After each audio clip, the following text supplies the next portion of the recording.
renouveau dans l'univers pharmaceutique camerounais. Accueillez le Samouraï, un alcool à 70 degrés fait à base de fruits. Avec la Covid-19 qui sévit, l'alcool à pharmacie, le Samouraï devient l'allié idéal pour lutter contre le déficit en alcool, dû à son utilisation comme principe actif des gels et solutions hydroalcooliques.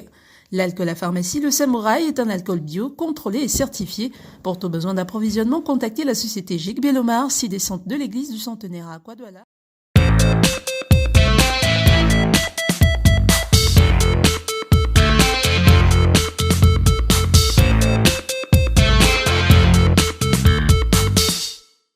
Pour le second numéro de Rencontre avec, direction le quartier Bonapriso à Douala.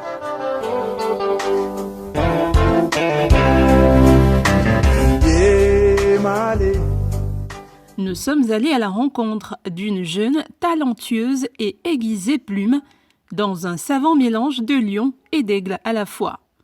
Rencontre avec Didier Ndengue, promoteur de Ndengue Consulting. C'est parti!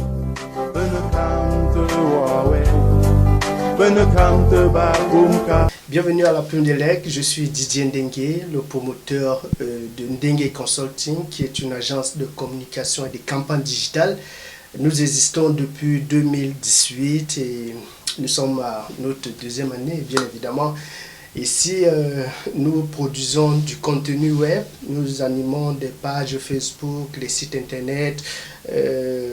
Nous allons également sur le terrain pour réaliser des reportages, les publi-reportages, surtout les publi-reportages, parce qu'il faut bien que la structure vive et de façon légale, sans toutefois arnaquer qui que ce soit. Voilà, c'est moi, c'est tout moi, journaliste, blogueur, ancien correspondant du journal ancien, du journal sous-régional intégration ici à Douala.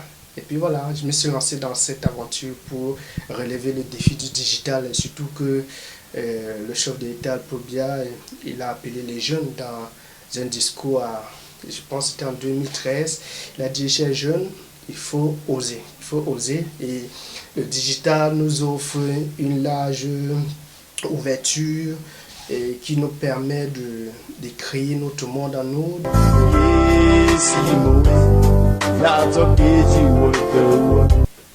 Je suis un passionné. Je suis un passionné de l'écriture depuis très longtemps, peut-être même avant que je ne naisse. Mon nom était déjà inscrit quelque part, et Didier, tu vas rédiger. Et puis, je me retrouve à l'école, disons, au niveau secondaire. Je faisais déjà les stages au niveau de la radio Sky One à l'époque, ici à Douala. Et j'écrivais pour le journal des jeunes avec un tabloïd qui s'appelle le Journal des Jeunes. Il y a d'autres journaux pour lesquels j'ai bossé. Je faisais les stages au fur et à mesure. Je suis arrivé à la fac et il y a eu vraiment un réel amour pour l'écriture, pour la radio, la télévision. J'étais pas trop fan. C'est vrai que j'ai fait mon tout premier plateau, c'était en 2013, c'était un débat. C'est vrai que j'ai tremblé comme une feuille, mais c'était aussi ça, c'était passionnant. Et puis c'est comme ça, cet amour pour l'écriture a grandi et ça ne fait que grandir au fur et à mesure. Mais mes plus beaux moments, c'était quand je travaillais pour le journal Intégration. J'ai fait 8 ans avant de me lancer à mon propre compte. J'ai fait 8 ans intégration. J'ai commencé comme stagiaire, reporter, chef d'ex, littoral, sud-ouest. Et en même temps, je faisais aussi les piges dans un journal, pour une agence basée en France, ANA, African News Agency, qui a des partenaires un peu de partout sur le continent et dans le monde, que ce soit en Europe et dans les Amériques. J'écrivais, donc les articles se retrouvaient dans des grands magazines tels Le Point, Africa News, plein de magazines partenaires de l'agence. Et puis c'est comme ça, en 2014,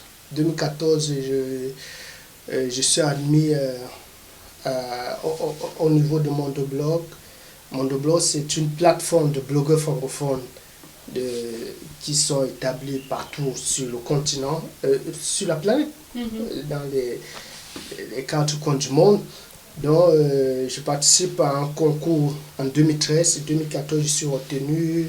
On a c'est une communauté de près de 1000 blogueurs. Donc, près de 1000 blogueurs qui sont des blogueurs francophones, qui ont des sous-domaines sur la plateforme Mondoblog, qui est un projet de RFI, Radio France Internationale.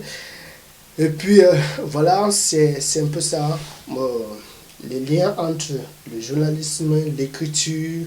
Et c'est vrai, en 2016, j'ai eu un prix, c'était un coup de cœur en France, c'était le concours la plume d'or, un truc comme ça là. Et parmi les 5 personnes qu'on a primées, on a dit, bon, Didier, c'est camerounais, peut-être c'est de l'Afrique subsaharienne. Et puis voilà, c'est comme ça, mon amour pour le blogging, le journalisme. En fait, c'est un lien un peu qui sont des frères qui vont ensemble. Exactement.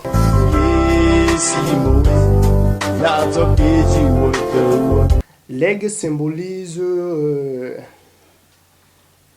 des êtres suprêmes, enfin un être suprême, oui, la hauteur. Vous voyez un peu la hauteur que l'aigle prend généralement quand il est en suspension, je pense bien, c'est ce qu'on dit. Et l'aigle, c'est un rapace qui ne vole pas au même niveau que les autres oiseaux. Et c'est dans la Bible, Dieu prend toujours ses enfants, il considère ses enfants comme des aigles. Il voudrait que ses enfants soient comme des aigles.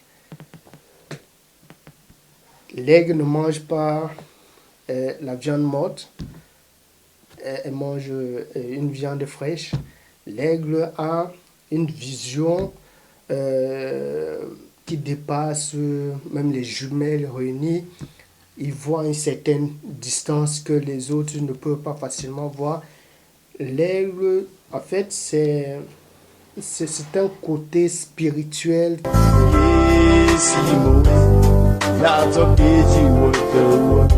Bon, le déclic, bon, je dirais que c'est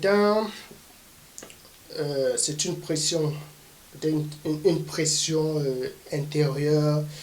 Après plusieurs voyages à l'extérieur, certaines formations, que ce soit à Dakar ou bien au Maroc, Casablanca, j'ai appris en fait, je me suis un peu ouvert au monde et voir comment le digital s'est développé. Et je me suis rendu compte qu'au niveau du Cameroun, les dirigeants qu'on prend souvent pour je sais pas, de moins que rien, surtout le président, avait une longueur d'avance. Quand il vous dit le digital, c'est l'avenir, le digital, c'est tel. C'est quand tu parles à l'extérieur, tu vois comment le digital est considéré, la place de choix qu'on réserve au digital, aux journaux en ligne. Ça te donne seulement envie d'entreprendre dans ce domaine-là, de créer quelque chose de spécial, d'aller de l'avant. Mais il faut dire que Mondoblog m'a beaucoup aidé. Parce que sur Mondoblog, c'était un challenge. Parmi les 700 blogueurs, les 1000 blogueurs francophones à travers le monde, il y a une plateforme phare. Et ce sont les meilleurs articles qu'on met à la une. En fait, des articles pertinents, peut-être des articles encore très originaux qu'on met à la une. Et chaque semaine, pour moi, c'était un challenge d'être toujours à la une. C'est-à-dire, quand tu ouvres la plateforme mondoblog.com.org, donc pour moi, tu retrouvais peut-être chaque semaine un article de DJ parmi tant d'autres. C'était un peu ça, un challenge. Mais le déclic, c'est au niveau de la ligne éditoriale. Mondoblog, qui a une ligne éditoriale semblable à RFI, que comme tous les médias du Quai d'Orsay, un peu, ils ont une autre vision de l'Afrique. Ils voient l'Afrique autrement. Et moi, ça me plaisait plus de voir l'Afrique avec un regard occidental. Je me suis dit, Pourquoi ne pas faire les choses autrement? Faire le contraire de ce qu'on nous laisse croire que c'est le train qui arrive en retard, qui doit automatiquement intéresser le journaliste ou le blogueur. J'ai dit non, je vais encourager le train qui arrive en retard à être à l'heure.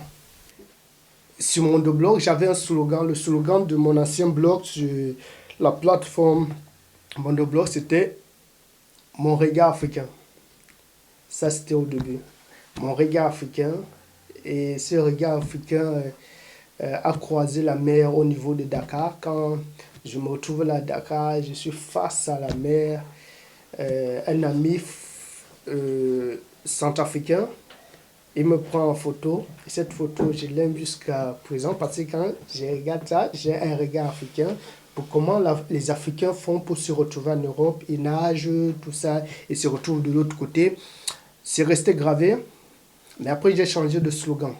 Je suis quitté de mon regard africain à l'Afrique qui pleure, l'Afrique qui rit. C'est-à-dire, les Africains ont assez pleuré, il est temps qu'ils rient.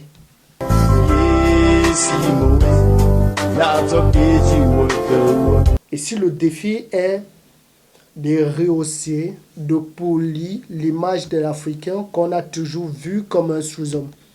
Et je le dis chaque fois, un Africain n'est pas un sous-homme. L'Africain est l'ancêtre du monde. C'est l'ancêtre de tous ces Blancs à travers le monde. Quand on parle du Jardin d'Éden, pour les chrétiens, le Jardin d'Éden, c'est en Afrique. C'est écrit noir sur blanc dans la Bible, mais on nous laisse toujours croire, à travers des grands reportages, des experts, entre guillemets, que nous sommes les descendants des singes, patati patata. C'est l'Occident qui nous donne à manger. Voilà, le paradis, c'est ailleurs. L'Eldorado, c'est ailleurs. Je dis non, l'Eldorado, c'est ici. C'est à nous de changer la mentalité. Et j'insiste là-dessus chaque fois.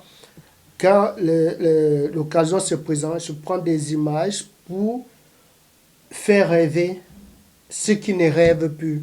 Ils veulent quitter, tous ces jeunes-là veulent quitter le continent, le Cameroun, non, c'est pourri, les dirigeants sont ci, toi-même, qu'est-ce que tu fais pour que le Cameroun ne soit pas ce que ces dirigeants veulent te brandir comme morosité ou alors tout ce qui est négatif.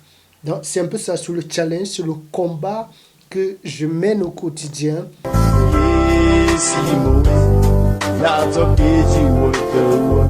Love Cameroun, en fait, Love Cameroun, c'est un projet, c'est un concept qui est né en septembre.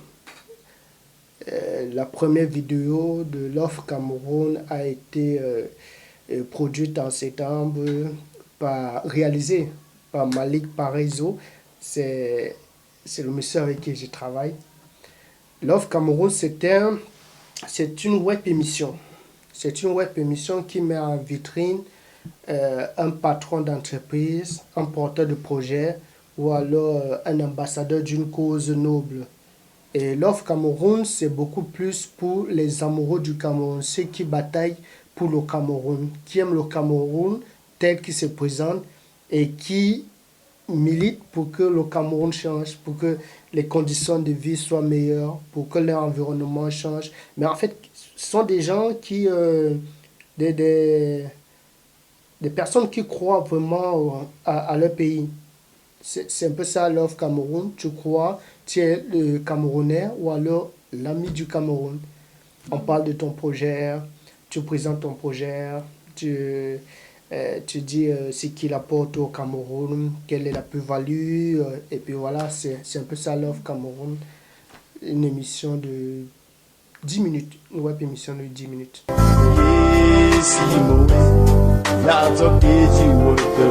Et la crise identitaire, c'est le fait de vouloir ressembler à une autre nation, je ne sais pas trop, aux descendants d'une culture qui n'a rien à voir avec la nôtre. Mais je pense que c'est un danger.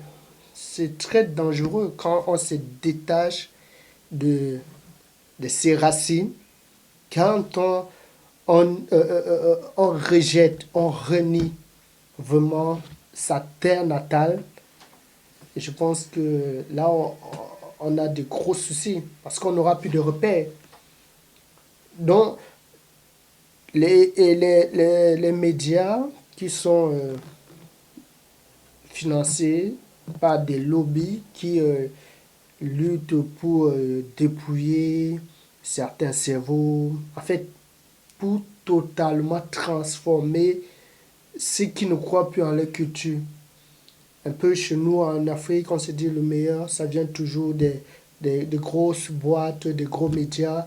Oui, ils font de très bons traitements. Bon, maintenant, derrière ça, qu'est-ce qui se cache derrière? C'est de ça qu'il est question. On s'intéresse aux telenovelas, les BD, on aime bien copier les love stories, ce que les dessins animés font. Mais est-ce que ça nous enseigne quelque chose de bon? Est-ce que ça nous enseigne à rester connectés avec nous-mêmes? Est-ce que ça nous enseigne à rester connectés avec la nature? C'est de ça, avec l'environnement qui nous entoure. Donc, cette crise-là, en fait, je dirais même pour les panafricanistes qui luttent vraiment pour le continent africain, c'est un crime contre l'humanité. Parce qu'on vous laisse croire que vous devez être comme des dessins animés, vous devez avoir les poupées sexuelles, vous devez avoir les papatis, patata.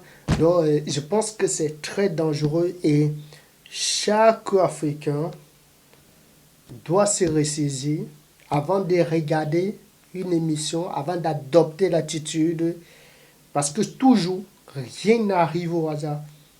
Dans une émission, dans une télé-réalité, une télénovelas, c'est pas une télénovelas, oui, il y a toujours des couleurs, il y a toujours des choses qui vous renvoient, qui vous dépouillent un peu de tout, et puis il faut faire très attention.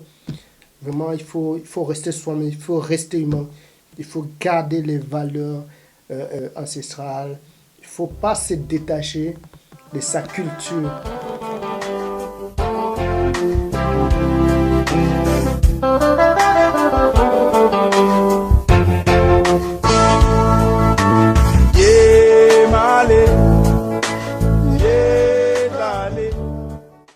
Ce programme vous a été offert par l'alcool pharmaceutique Samouraï.